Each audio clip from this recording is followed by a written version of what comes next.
Must power 4 kilowatt, 6 kilowatt और 3.5 और 5.5। इन inverter की अगर आपने सेटिंग करनी हो तो सेटिंग में एंटर होने के लिए आपको सबसे पहले इसका ये एंटर का बटन दबाना पड़ेगा। जैसे एंटर का बटन दबाएंगे तो सेटिंग में एंटर हो जाएगा। अब पेज में आगे जाने के लिए आपको दोबारा से एंटर का बटन दबाना पड़ेगा और वापस पीछे आने के लिए मेन्यू का बटन दबाना पड़ेगा। अब ये 00 पेज पे है और इसको अगर 01 पे करना है तो ये एंटर दबाया। 01 पे SOL की सेटिंग है। इसके अलावा UEI, SUB और SBU। आपको इसके लिए जो मेन सेटिंग है उसका मैं बताऊंगा कि SBU इसका मतलब है कि सबसे पहले ये सोलर यूज करे, उसके बाद ये बैटरी यूज करे, लास्ट पे वापडा को इस्तेमाल करे। SUB इसका मतलब है सबसे पहले सोलर, उसके बाद वापडा, लास्ट में बैटरी को यूज करे। जिन्होंने छोटी बैटरी लगाई हो या जिनकी लोड शेडिंग ज्यादा हो उनको ये सेटिंग सूट करती है। UEI इसमें सोलर बिल्कुल भी यूज नहीं करेगा, सिर्फ वापडा और बैटरी को ही यूज करेगा। SOL इसके अंदर जो है ये अगर आपने बैटरी को वापडा से चार्ज करवाया हो तो ये बार बार फिर सोलर बैटरी से शिफ्ट होता रहता है। तो अगर आपकी लोड शेडिंग ज्यादा हो तो आप SOL पे रखें, नहीं तो SBU मोड ये सबसे बेहतरीन मोड होता है। इसके बाद 2 नंबर पे अप्लायंसेस, अगर आपने कंप्यूटर वगैरह लगाया होगा इसके साथ जो कि लाइट जाने पे रीस्टार्ट हो जाता है तो आपने इसको रखना है UPS मोड पे, नहीं तो आप इसको अप्लायंसेस मोड पे ही रखें। जब ये सोलर पे या बैटरी पे चल रहा होगा तो उस वक्त आप कितने वोल्ट चाहते हैं इसके, ये मैंने इसको 220 वोल्ट पे रखा है। आप इसको जो है वो 240 तक भी ले जा सकते हैं। ये ठीक है, ये आगे दबा के इसके अंदर 240 तक इसको कर सकते हैं, लेकिन 220 जो है वो ठीक है। ये नॉर्मल की चीजें 220 वोल्ट पे ही चलती हैं। ये हर्ट्ज हैं, ये इसको आपने नहीं छेड़ना। BLU 5 नंबर सेटिंग पे है कि सबसे पहले ये बैटरी को करंट दे, बैटरी फुल करने के बाद घर को लोड दे, उसके बाद ये वापस अगर आपने ग्रीन मीटर लगाया हुआ है तो, नहीं तो ये सबसे पहले इसमें जो सेटिंग है ये LBU कि सबसे पहले आप लोड को देगा फिर बैटरी को देगा। इसमें से यही 2 सेटिंग है। तो मैं पहले इसको बैटरी को चार्ज करवाना चाहता हूँ, उसके बाद फिर लोड को बाईपास इनेबल। तो अगर ओवरलोड होता है तो ये वापस से लोड ले ले, तो इसको आप डिसेबल भी कर सकते हैं, लेकिन इसको इनेबल रखें तो बेहतर है। तो 07 नंबर पे है आपका ओवरलोड। इसमें अगर आपका इन्वर्टर ओवरलोड होता है तो ऑटोमेटिक रीस्टार्ट नहीं होगा, क्योंकि LED है डिसेबल। अगर इसको इनेबल करेंगे ऑटोमेटिक ये रीस्टार्ट हो जाएगा। ये ओवर टेम्परेचर पे है 08 पे। अगर आपका इन्वर्टर ओवर टेम्परेचर होता है तो ऑटोमेटिक रीस्टार्ट ना हो, ये भी डिसेबल है, लास्ट में D लिखा हुआ है। GD ये ग्रिड फीडिंग है। अगर आपने ग्रिड फीडिंग ग्रीन मीटर लगाया हुआ है तो इसको भी इनेबल कर दो, लास्ट में D है इसको E करते हैं। ठीक हो गया, हमारा ग्रीन मीटर नहीं लगा हुआ इसलिए हम इसको डिसेबल भी रहने देंगे। बैटरी हमने किससे चार्ज करवानी, 10 नंबर सेटिंग पे है कि बैटरी को आप किससे चार्ज करवाना चाहते हैं। मैं OSO रखा कि बैटरी सिर्फ सोलर से ही चार्ज हो। SNU के सोलर और वापडा दोनों से चार्ज हो। CSO इसका मतलब है कि बैटरी हमारी दिन के टाइम सोलर से चार्ज हो और रात को वापस से चार्ज हो। तो इसमें सबसे बेहतरीन होता है OSO के बैटरी सिर्फ सोलर से ही चार्ज हो।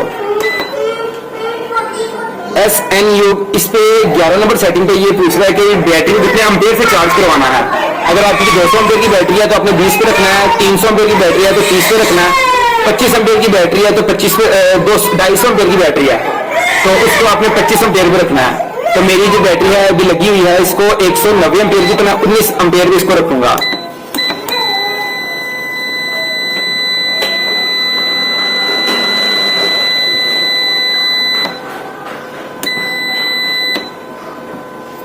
ठीक है, 19 एम्पेयर की 190 एम्पेयर की बैटरी है इसलिए इसको 19 एम्पेयर से चार्ज करवाऊंगा। अब 13 नंबर पूछा कि वापडा से कितने एम्पेयर पे चार्ज करवाना चाहते हैं, तो वापडा को मैंने OSO करके चार्जिंग बंद करवा दी तो बैटरी मेरी वापडा से चार्ज ही ना हो। ये बैटरी टाइप पूछ रहा है, फिलहाल ये डिफॉल्ट लिथियम बैटरी पे आया है तो इसके साथ हमने पानी वाली बैटरी लगानी है इसलिए हम इसको फ्लडेड पे रखेंगे। अगर आपको समझ नहीं आ रही कि बैटरी कौन सी है तो आप इसको यूजर डिफाइन पे भी रख सकते हैं। अगर आपकी बैटरी ड्राई है तो आपने इसको AGM पे रखना है। तो हमारी पानी वाली बैटरी है इसलिए हम इसको फ्लडेड पे रख रहे हैं। अच्छा, अगर आपने यूजर डिफाइंड रखा हुआ तो 17 नंबर, 18 नंबर और 19 नंबर ये सेटिंग फिर इनेबल होंगी, नहीं तो इनका कोई मकसद नहीं है। 20 नंबर सेटिंग भी आपसे पूछ रहा है कि बैटरी तो कितने अम्पेयर पे जब बैटरी आ जाए, कितने वोल्ट पे बैटरी आ जाए तो हमारी वापडा ऑन हो जाए। तो इसको हम 24 भी रखेंगे, बैटरी हमेशा हमारी फुल रहे। जैसे 24 वोल्ट पे बैटरी है तो वापडा ऑटोमेटिकली ऑन करते। अच्छा, अब ये 21 नंबर पे आपसे पूछ रहा है कि कितने वोल्ट होने पे बैटरी के कितने वोल्ट होते वापडा को छोड़ दे। तो इसमें डिफॉल्ट 27 है तो इसको कम करेंगे ताकि ये वापडा को जल्दी से जल्दी छोड़ दे और सारा घर का लोड सोलर से ही चले।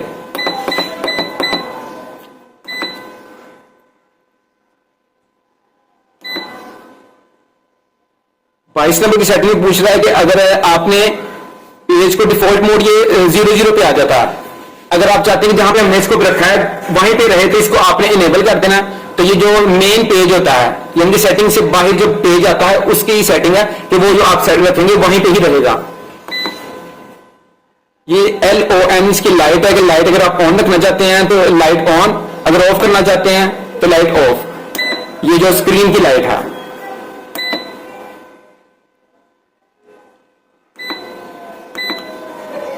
बजर ऑन, बी ऑन का मतलब ये जो बजर देता है ये आप ऑफ रखना चाहते हैं तो बी ऑफ कर दें, नहीं तो इसको ऑन रहने दें। ऑन रहने दें बेहतर होता है ताकि आपको लाइट आने और जाने में पता चलता रहे कि लाइट आ रही है जा रही है।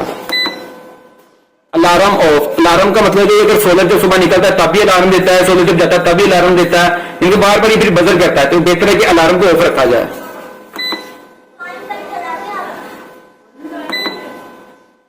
29 नंबर की सेटिंग है कि अगर आपने पानी वाली बैटरी लगाई हुई है और आप इस ग्रेविटी को सेट रखना चाहते हैं कि बार बार बाहर से हमें चार्ज ना करवानी पड़े तो इसको भी आपने एनेबल कर लेना है।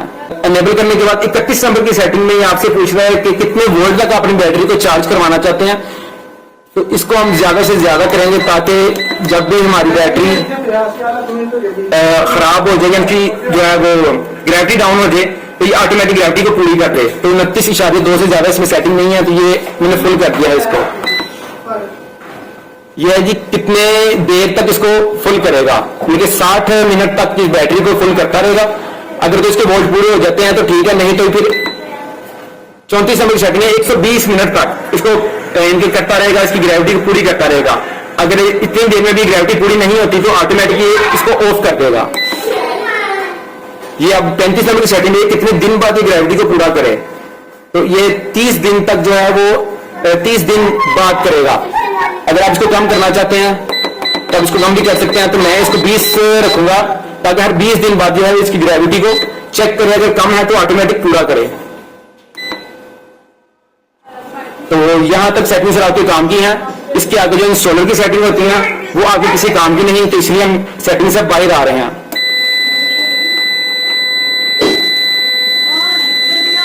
तो ये हमारी सेटिंग मुकम्मल हो चुकी है।